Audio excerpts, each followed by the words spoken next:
Gungrave G.O.R.E has exactly one mission objective. 3 words that flash across the screen at the beginning of each level and every time you die.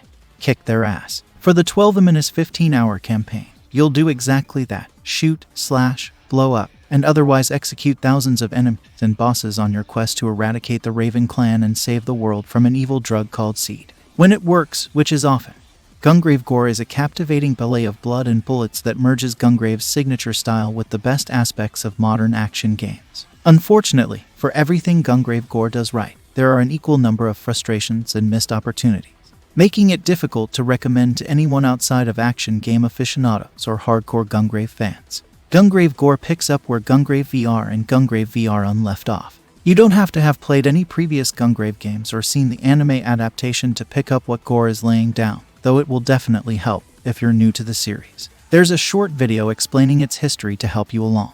The setup is a bit goofy. Seed, a drug with a knack for transforming its users into monsters that was thought to be eradicated, has actually survived. This time, it's being sold by the Raven clan, Somik, Beyond the Grave, Dr. Aso, Newcomer Quartz, and the rest of the rather forgettable LL Canhole head to Scumland to stop seed production and take the Raven clan and its 4 bosses down. Things escalate from there, of course, but Gungrave G.O.R.E's plot and characters are never strong enough to provoke more than passing interest in what's going on. Grave is silent as his namesake, and the other characters are mostly there to deliver exposition. It doesn't help that the voice acting is also all over the place, and the translation is pretty hit or miss. There are noticeable grammar errors in the written text and weird turns of phrase that don't sound natural in English. Almost all of G.O.R.E's story is delivered in cutscenes. In missions, you'll mostly just have Quartz guiding you from point A to point B with a lot of recycle and unhelpful dialogue like Grave. They are coming from all sides. Or there's the exit, which gets old pretty fast. G.O.R.E's story is only there to give you a reason to travel the world, meet new people, and kill them. The action is really what you're here for, and Gungrave G.O.R.E does more or less deliver on that. Grave has several abilities at his disposal: a pair of pistols, a charged shot, a big coffin to swing around for various 3-hit combos, demolition shots, the ability to reflect certain projectiles, a dodge, and a jump. Pretty standard stuff, but what makes Grave interesting to play are his special abilities. You can grab enemies with Death Hauler, Grave's coffin, and use them as a human shield, or enter burst mode by shooting repeatedly while standing still, which allows Grave to deal massive amounts of damage very quickly. Grave can't move in burst mode, but you can rotate the camera to take out enemies around you. Grave can also execute enemies at low health, which will recover his shield much faster than if you recharge it over time. Of course, it's not just about killing enemies. You have to look stylish doing it too. The goal is to drive up Grave's beat count as high as you can by constantly hitting enemies and grabbing a high art score, which comes from executions, melee combo finishers, and demolition shots. Maintaining a high beat count is tricky. It disappears very quickly if you're not hitting or shooting something, which pushes you to constantly be on the attack.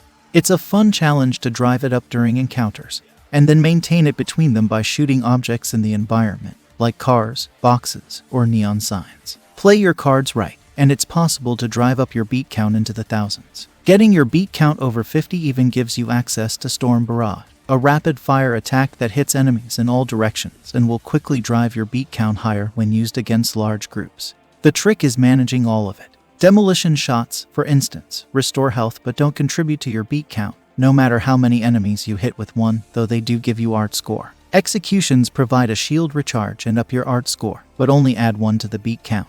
Managing all of these things well, along with Grave's health and shield, can feel great when it all comes together. The shooting is loud and impactful. Demolition shots are amazing, and executions are appropriately stylish and gory. Melee attacks never quite feel as weighty or damaging as they should, but when you're pulling off high beat counts and landing demolition shots, Gungrave G.O.R.E feels fantastic.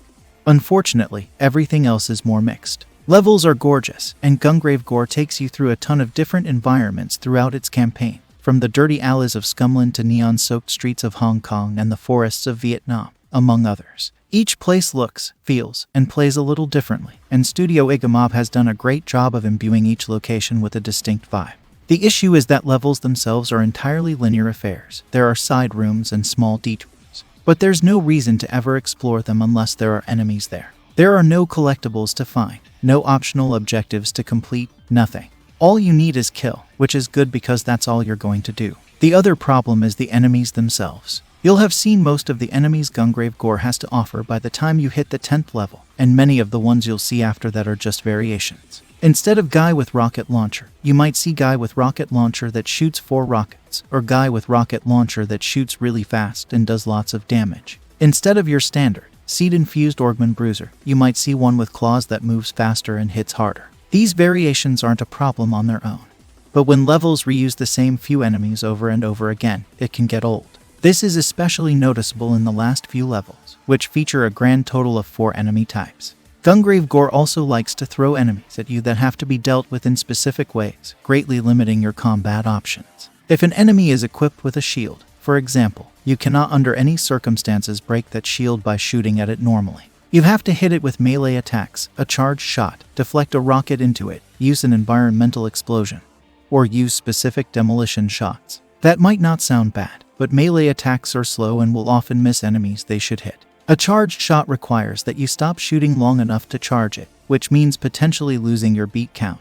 And demolition shots are a resource. Even then, demolition shots and charged shots will often only destroy a single shield, even if you hit multiple shielded enemies with those attacks. And you have to deal with them immediately. Grave may be powerful, but he's also slow, and shielded enemies will run right up in your face to stop you from targeting their friends, knock you down, and hit you out of or sometimes through your attacks. Worse still, all of that just gets rid of the shield itself. You still have to kill the guy holding it after the fact. Enemies with powerful guns or rocket launchers are the same way. If you don't deal with them immediately, you're probably going to die because G.O.R.E loves to have several of them attack you at a time. Their attacks are very difficult to dodge and they hit really hard. All of this makes combat less about using all of Grave's options and more about using whatever the right option to deal with that specific type of enemy.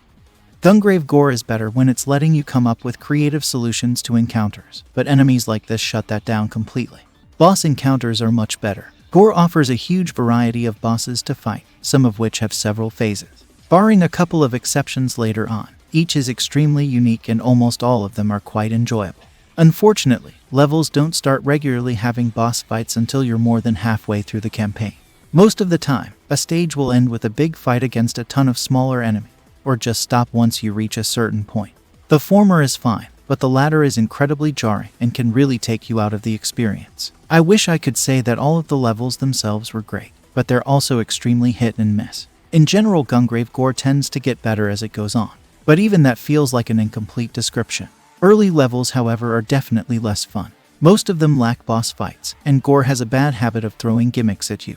One level, for instance, requires Grave to navigate the top of a moving train, avoiding passing signs and oncoming tunnels. This is fine in theory, but Grave is a slow character, and he's strongest when he isn't moving.